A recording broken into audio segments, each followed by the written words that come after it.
to like, okay, what are the things that people are podcasters or podcast guests are doing wrong? To answer your question, not giving a clear call to action, I think, is probably one of the highest things that people do wrong. So people will come to me like, none of my listeners are buying from me. Cool. When was the last time you told them what you do? When was the last time you said, hey, listener, come buy my stuff?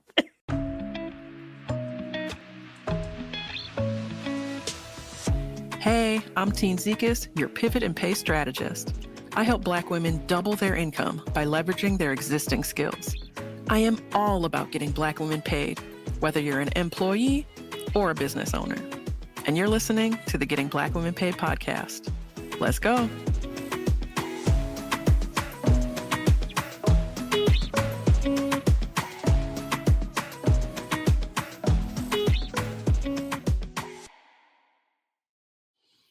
Hello and welcome to the Getting Black Women Paid podcast. I'm your host, Tine, international speaker, award-winning author, founder and CEO of Getting Black Women Paid, and your Audacity coach. We have a guest episode today, and I am so excited for this conversation. For any of you who have considered starting your own podcast or who are already podcasters and are working to grow that podcast, this conversation is for you. I want to tell you a little bit about our guest, and then we will dive right in. Alesia Galati is a podcast strategist and the founder of Galati Media. Alesia helps value-driven businesses and thought leaders launch and grow podcasts that make a real impact. She's worked with over 50 clients, supporting them through every step of the podcasting journey, from strategy to launch and beyond. Alesia is here to share her expertise and help you leverage the power of podcasting to amplify your message and achieve your goals. Let's get into it. Well, Alesia, thank you so much for joining us today. I cannot wait for this conversation. Yes, I'm so excited. Anytime I get to talk to other podcasters, I'm like, yes, let's do it. And selfishly, I'm going to be like taking notes during this conversation because I know I have a lot to learn as well. But, I always like to start our guests off with their origin story. I'm curious how you came to be doing this work. Yeah, so I guess the best part to start with is the beginning when I first started listening to podcasts, and that would have Mm, been around 2015. I was a newer mom. My kid was about one at the time, and I had to drive him to the babysitters and then back. Then I'd yeah. have to go to a job and then go pick him up. And it was just a lot more of a commute than I was used to, especially since I lived 5 minutes from my work. But then the babysitter was 20 minutes out of the way. And so Yeah. I found myself doing lots of driving and realized very quickly that they play the same three songs on the radio. It got annoying. And I'm a lifelong learner. I love, love, love to learn. And discovered podcasts. Now this is back when like Google Play Music was a thing. Still, Yep. it is not anymore. But started listening there. And they had recommended podcasts. I was like, this is fascinating. The first one I listened to was called Stuff You Should Know. And it was all about the things you should know about random things in your house or random things that you wouldn't really think to like look into the history of. And I get to work and I'm working in manufacturing and supply chain at the time. So like 150 guys to 5 women. And I'm like, podcasts, guys. Like, this is crazy. And they're just like, okay, Alesia, you're crazy. Like, what are you talking about? So fast forward 2018, well, actually 2016, 17, I started guesting on podcasts talking about my postpartum depression journey Mhm. and the struggles of it. Now, this is before Chrissy Teigen came out and like talked about it. So people weren't really talking about it that much. Yeah. And I was like, everybody needs to know about this. Like, I cannot believe that I went through this or that, even like the doctor would be like, "Oh, how are you doing? How are you I'm fine. I'm fine." Right? Like even though I was not fine. Like, no, Yeah. tell your doctor you're not fine. And so I was having these conversations with other moms while also working my 9 to 5, while also working on getting my bachelor's. There was just a lot happening. 2018 decided I'm going to launch my own podcast. How hard can it be? And then launched it and found out fairly quickly I do not like talking about things on my podcast that I was doing in my day job. So it was all about marketing for e-commerce businesses and inventory analysis and like all the behind the scenes things that e-commerce businesses should know, especially the small ones, right? Because at the time there were not a lot of podcasts geared specifically for e-commerce businesses. Yeah. And I didn't like it. I didn't like having the conversations. It got really boring and that fell off. And then in 2019, launched a podcast with my sister called Two Sisters and a Cult. And we talked about cults from the lens of having been cult survivors. We grew up in a cult. Yeah. And so we would talk about a different cult every week, every other week or so. And we would share the story with each other. And that I found was where I really discovered the power of podcasting, Yes. because we would get DMs of people saying, "Oh my goodness, me too. I grew up in a cult Mm, too," or "I was in a very cult like situation. Thank you so much for sharing your story. Here's my story," right? Like just opening the door for them to share and to feel seen, to feel heard was like, I have chills. It was just so yes. impactful. And to be Yeah. able to use our voices to do that was life changing, quite honestly. And then in 2020, early 2020, I was like, I think I could do this for other people. I mean, I have a degree in marketing. I've been doing digital marketing on the side, worked with some micro agencies while still having my 9 to 5. I have all these connections that I've made over the years of guesting on podcasts and being in these groups. Let me see if I could launch podcasts for other people. Well, lo and behold, the universe was like, say less. And lost my job due to COVID.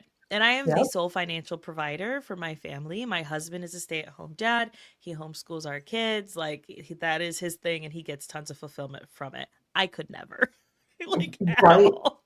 No My thanks. my husband is full-time dad as well, and I don't know how. I don't know how. No. Yes. And so I was like, well, I got to make money because my family's got to eat. We got to take care of this. And so reached out to my connections and said, hey, I think I could launch the podcast for people.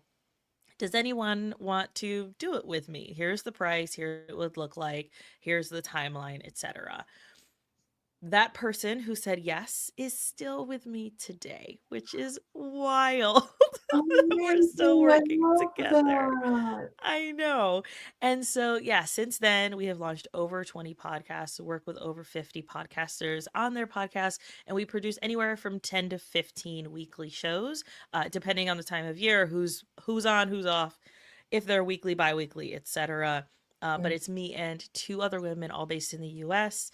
And yeah, so that's kind of my story.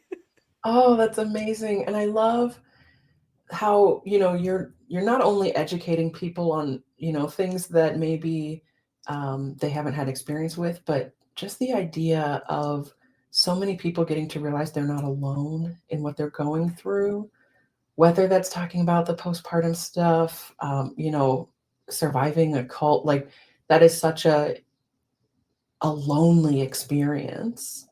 So to be able to touch so many people and let them know they were not alone is incredible. And, I know that you believe that, everyone has a story worth sharing. And I'm wondering if you can share with us kind of why podcasting is such a powerful tool for amplifying marginalized voices. And Yeah. what impact have you seen people have when they finally share their story out loud? Yeah. So, what I love about podcasting is that there is a moment where you're, maybe scrolling through your apps, through the app, and you're trying to find a new podcast to listen to. And yeah, you might see the person's face on the cover, but not always. And so you're like, oh, that topic sounds interesting. Or maybe you search and you click on it and you start listening to them. And at that point it's just their voice. It does not matter what they look like, which I it doesn't matter what their sexuality is. It doesn't, like, none of that stuff matters. It's Yeah. I am choosing to spend the next 30 minutes with this voice, and that is it. And I think that that has really opened the door for a lot of marginalized folks, especially people of color, to be able to get their message out into the world. I talked to this one woman, she has a podcast, and she specifically is like a fitness instructor, but very anti like diet culture. And she has a Mhm. podcast, and a lot of people found her through her podcast. And when they find out that she's black, they're like, "What? What do you mean? Like, I've been listening to you for a year, and I had no Yeah. idea." Well, because we don't realize how much our brains fill in the gaps, right? So you Yes. build a character in your mind of what this person looks like, and so if you get new information, it can be pretty surprising. That is so funny. Yeah, but like for her to that barrier was dropped, Yeah. right? That those preconceived ideas that we have about people, about because of the color of their skin, or because of their sexuality, or because of how they look, that our brain like is filling in those pieces Mhm. of like, this is what my expectation Right, is of and that maybe I person won't be able because. to relate to them, or they won't Right. understand me, and so we're putting up that barrier unconsciously. Oh, Yeah, that's such a which great is point. terrible, right? Like, I hate that that is our society. It is the reality we live in, though. Yeah, And I think that podcasts have been such a great way for people to drop that barrier. But then, even if you think about radio or media and how much of the content does not showcase marginalized voices, I mean, yeah, even thinking about I read a lot of books. So like I feel like everything can tie back to the publishing industry and how wild it is. But a yeah, lot of the publishers will like when they're looking at okay, who do we want to pick up next? They're going to look at the person's profile. They're going to look at all these things. And so what did a lot of the black specifically authors do? They went the indie publishing route. And I feel like yeah, podcasting is the indie publishing route for those of us that are like, listen, I have something to say. No one is giving me a platform to say this really important thing. So I'm going to stand on my own 2 feet and I'm going to do it, which I yeah. think is just such a powerful way for us to find our communities, to get to know people on a deeper level, but also maybe combat some of those preconceived ideas as well.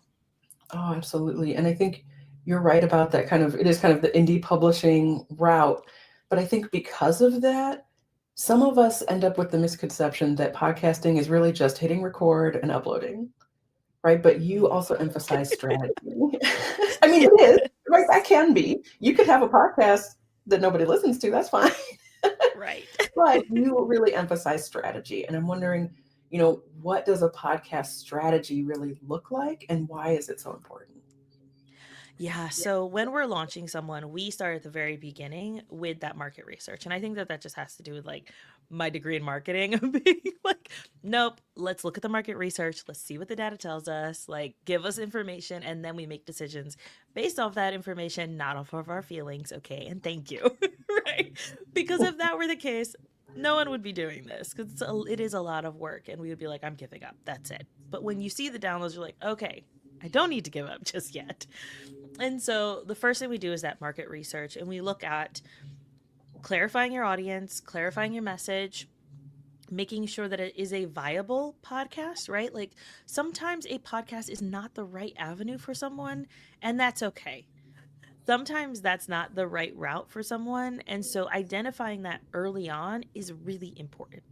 And usually I can tell in the first meeting with someone, like I have turned people away who are like, here's my money. And I'm like, I honestly don't think I can help you because you're not clear on your message. And I'm going to Mhm. be coaching you the whole time on your message. That's not my job. Sorry. Like I do Right, other things. I can't help. I could help you. I don't want to. I'm sorry. Like right. That's not go the be a scope of the work that you do, yeah. exactly. And so go guest on some podcasts to see if verbally processing or having conversations is even something that you want to do first. But we go through all of that stuff. We look at what the market currently looks like for podcasts around your topic. So, for your podcast specifically, right? It's getting Black women paid. Making sure that, okay, what are some other podcasts out there that are about getting women paid, right? Because that is the niche. We wouldn't Mhm. just want to do anybody getting paid. Sure, we could, but that's too broad. All right, what are the podcasts that are for marginalized folks that are trying to get paid? What's the competition? What does that look like? Let's listen to Yeah. those episodes.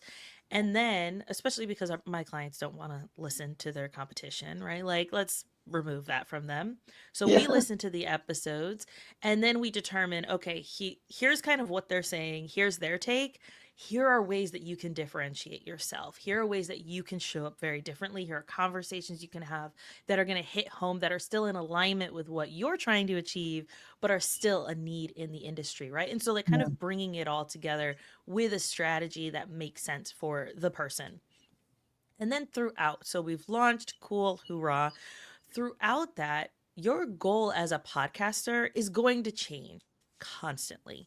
Some of it might be, okay, I have a business and I want to get leads from my podcast. Cool. Well, right now I want to focus on making sure that I'm increasing my audience. Or maybe I want to get some sponsors, or maybe I'm trying to increase brand awareness because I have an event coming up, right? Like Yeah. the goal post can change constantly. I usually tell people give it about 6 months of one specific goal. And there are Mm. usually four that we see. I have it on my wall here. I'm going to pull it down so I can see it. Um, the first is conversion. Like you're turning your listeners into leads or you're turning your guests into leads for your Mhm. business. The second one is impact, where you're trying to increase that brand visibility. You want to educate your audience. You might not really be monetizing. Sure, you might want to, and there might be some ways you're doing that. But your real goal is I want to create an impact in the world. Yeah. The third one is growth. You want to grow your audience, you want to grow your listenership, you want to increase the number of people that can hear your voice in some way. And Yeah. then the fourth one is engagement. You want your audience to interact, which I think is probably the hardest goal of that because podcast Yeah. listeners love you to pieces, but you do not take action all the Right. time. Well, if you're And if I'm like, listening and yeah, driving, you're not gonna be now, "Oh, let me go send an email." Like, that's not right, exactly, Yeah. because that's just how podcast listeners are. They're consuming the content as they're doing other things. Yeah. And so you're going to have to hear send a DM, leave a rating and review at least 50 times before they actually take action. And Yep. so that is the one that I think the engagement one is probably the hardest one, but those are the four that we tend to see. So pick one. And you might Mhm. say, "Oh, but like all of them? Come on, I want all of them." I know, I know. And some of them you might be able to achieve strategically as you're doing the one that you're focusing on. You might be able to achieve little wins in the other categories. But if you are focusing on one and giving it your all, then you're going to get better results than splitting your time between all of them, if that Yeah. makes sense. Yeah, absolutely. And I wanna kind of revisit a couple of the things you mentioned because one of them is so crucial for all of our business owners listening. The idea that when someone comes to you and they are not your ideal client and they don't have the prerequisites to work with you, even though they've got the money, you can still say, "No, thank you," or "This isn't a fit yet." And here are some resources for how you can get there, right? I love the idea of, why don't you go be a guest on other people's podcasts and see if this is for you? And while you're doing that, maybe you'll refine your message a bit, then come back to me and we'll talk. Right. I love how you set that boundary of like, this is the scope of the work I'm doing with my clients. And someone else who's going to come pay me, like, that's not my client. Yeah. That's huge. Um, and then I also love how you kind of break down like what the goals are. And it is so hard for us, especially kind of these solo entrepreneurs, to say like focus on one thing. Right. That is so hard, but I can see why it's really important because you need to be giving everything to that one particular strategy in order to achieve that one particular goal. Um, and so I'm wondering, other than maybe focusing on too many goals at once, what are the most common mistakes that you see podcasters or even podcast guests making, and how can we avoid them? Yeah. So really and I think it really does go back to like what your goals are, but like not actually doing the things that you need to achieve those goals. I think so often, especially as business owners and content creators, we're like, I have this new idea and I'm going to launch this new program, it's going to be great. And then we give ourselves 2 weeks to achieve whatever goal that is, to fill out the program, to sell it. And then we get mad that it didn't work, or we throw it away saying, oh, that obviously didn't work. Did it Oh, not girl, work? I'm like, were you in my office when I was doing that exact thing? Okay. Calling me directly out. Okay. Yeah. Did it not work, or did we not put our best in to actually get the results that we wanted to? And is it because we thought we could achieve it in that time? Or was it because we were self-sabotaging ourselves the whole time? Right. And so, like, I think that if we just kind of get outside of our own heads for a second, it allows us to be able to achieve these goals a lot better. So, like, for example, I had a client where she was like, um, I'm not getting any leads from my podcast. And I'm like, cool, let's talk about that. What is a lead for you? Is that your listeners? Is that your guests? What does that look like? And so we talked about that during one of her strategy sessions. And then 2 months later, she's like, these downloads are looking really small. And I was like, cool, let's talk about that.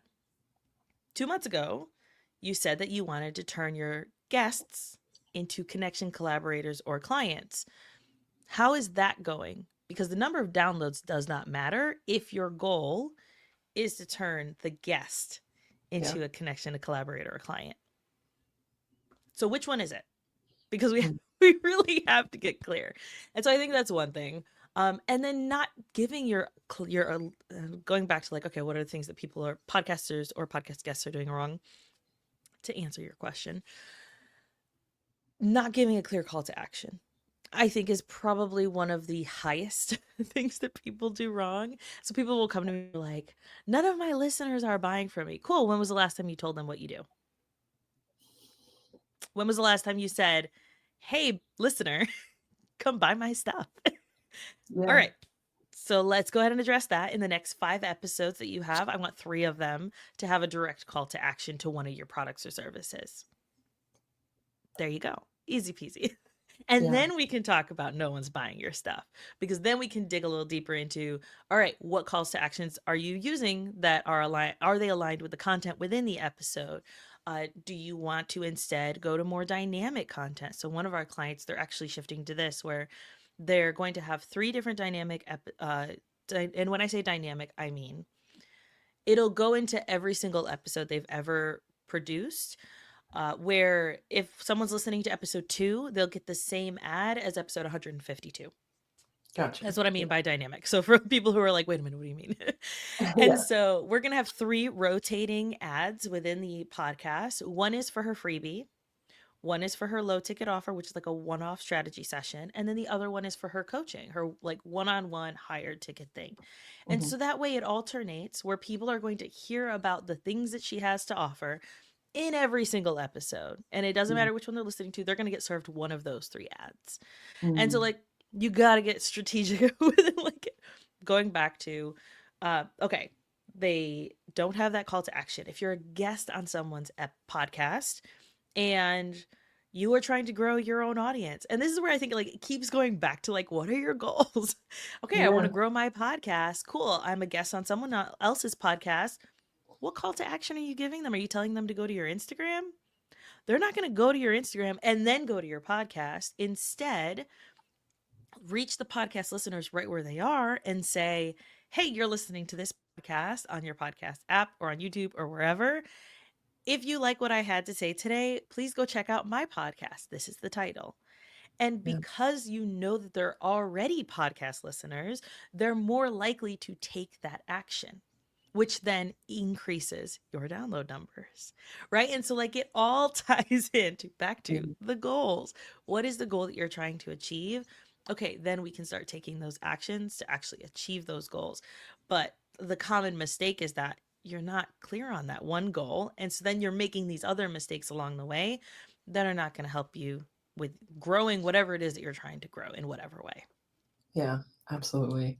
And I'm wondering for folks who are thinking about monetization, and they're saying like, because I want to monetize my podcast, yes to all of those goals, right? Grow Yeah. the audience, turn it into leads, all the things.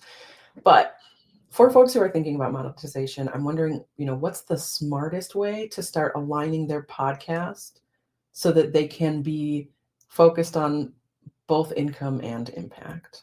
Yes. So first and foremost, what a monetization is your, like, what goal monetization goal are you trying to achieve? Because yes, the monetization can be a goal, but like, are you trying to turn your listeners into leads? Then you need to be doing a lot of educating at the front end of that buyer journey of, here's what you're struggling with, here's how you can work with me, sharing stories about ways that people are able to make a difference, and so that way your listener can imagine themselves in the shoes of that person. And so that's how you're going to want to focus that. Maybe your goal is to turn your guests into, like I said, clients, collaborators, or connections, right? Like, that doesn't mean that every guest you're going to sell to. If it doesn't make sense, it doesn't make sense, but they might know somebody who you can sell to. So, what does that continued relationship look like with that guest that you had on, that you're featuring on your show? And then if your goal is to get sponsorships, then that, which I think that a lot of people have this very big misconception about sponsorships, that you start a podcast and you get some sponsors, it's great. No, you have to have at least 10,000 downloads per month to even be considered for Yep. many of these sponsors. And so I would actually recommend, because 95% of podcasters will never get there, to instead go one of the other routes or go the affiliate route. And that's not to say that you can't get sponsors, but a lot of these bigger sponsors who are sponsoring across a bunch of podcasts are not looking at anything less than 10,000 downloads a month. Now, Mhm. if you are a podcaster who is talking specifically to middle class menopausal women, you could probably get a sponsor, right? Like, there Right. are products out there that are like, Right. yes, you are talking to my perfect person. Right. And I, like, we have a lot of we have, not a lot, we have two menopausal podcasts that we talk to, like midlife women podcasts. And so that's why I know this. But like, all right, we've got certain creams that you might need at that age for more intimate parts of your body. Yeah. They're going to get a better result on a podcast talking specifically to midlife women than they will giving Facebook their money and hoping Right. that it reaches the right people, right? And so, like, they're going to be like, yes, I would love for you to sponsor your podcast for the next 6 months. And oh my goodness, you want to interview our CEO?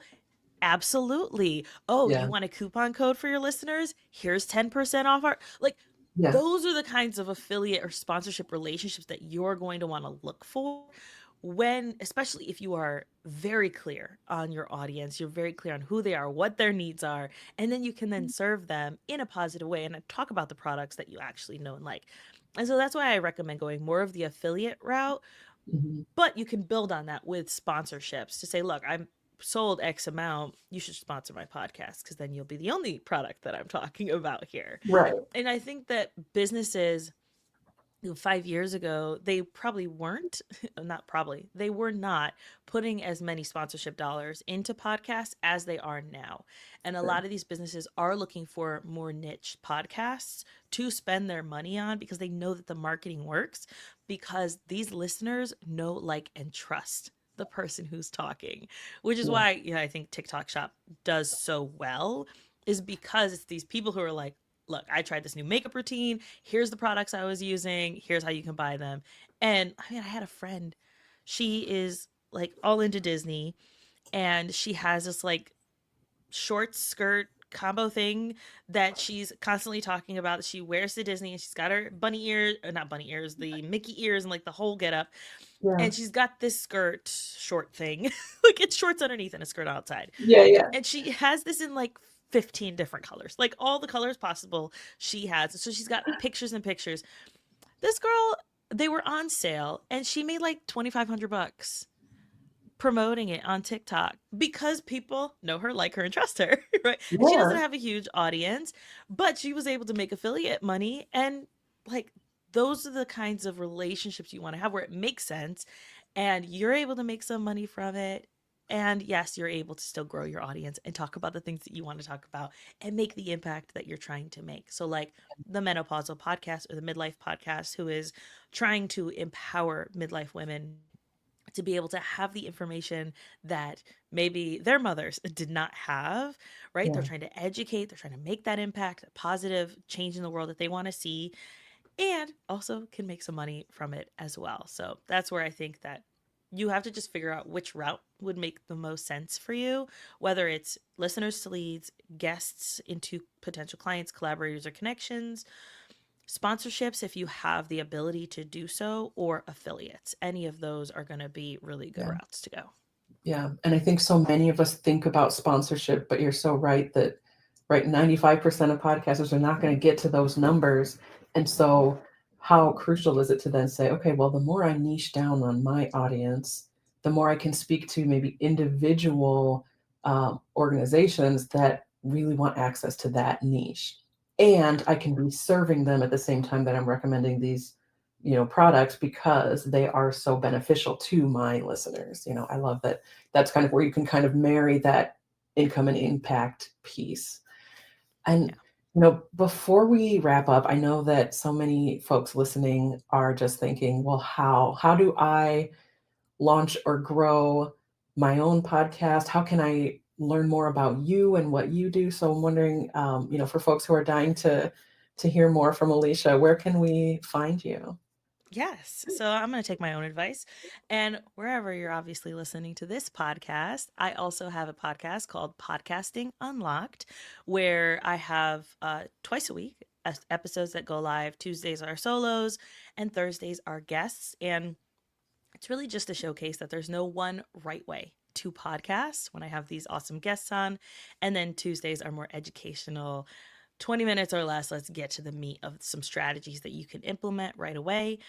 And you can go to helpmypod.com, where I have resources, workshops, low ticket things. I have like 80 plus AI prompts for podcasters for, I think it's less than $30, right? Like easy little products that you can buy if you're like, I need a little more support, but I maybe can't afford to work with Alesia just yet. There's lots of resources there as well. Oh, fantastic. So yes, so wherever you're listening now, you can search for, is it Podcast Unlocked? Podcasting Unlocked. Podcasting Unlocked. Yep.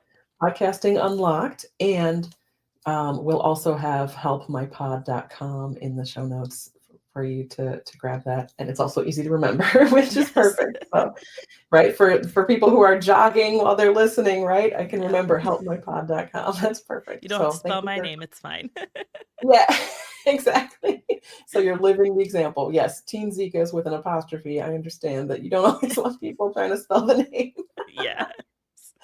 Well, Alicia, thank you so much for joining us and just sharing your wisdom around this work. And I also just want to thank you for the work that you're doing, really helping folks to amplify their own voices and to share their stories, especially those of us from marginalized backgrounds. I really appreciate the work that you do.